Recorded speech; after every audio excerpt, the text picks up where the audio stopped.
आज मैं आपको फाल्गुन कृष्ण विजया एकादशी का महात्म्य सुनाने जा रही हूँ। युधिष्ठिर बोले, फाल्गुन कृष्ण एकादशी का क्या नाम है, सो कृपा करके मुझसे कहिए। श्री कृष्ण बोले, हे राजन, इसका नाम विजया है। यह व्रत करने वालों को सदा विजय देने वाली है, पापों को हरने वाली उत्तम कथा को मैं करता हूँ, उसे सुनो।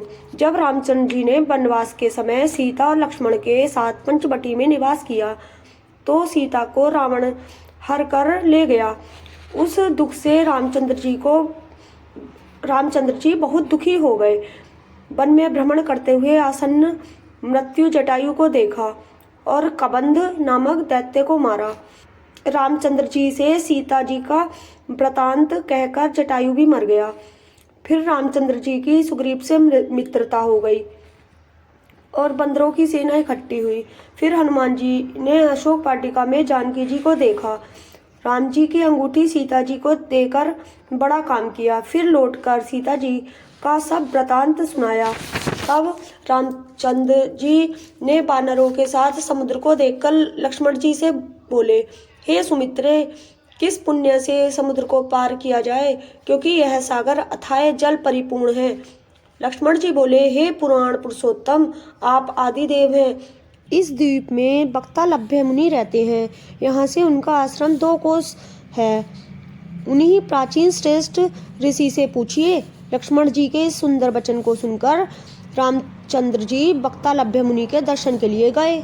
दूसरे विष्णु के समान बैठे हुए मुनि को रामचंद्र जी ने प्रणाम किया। तब रामचंद्र जी को पुराण पुरुषोत्तम जानकर मुनि यह समझ गए कि किसी कारण से इन्होंने मुझे देह धारण किया है।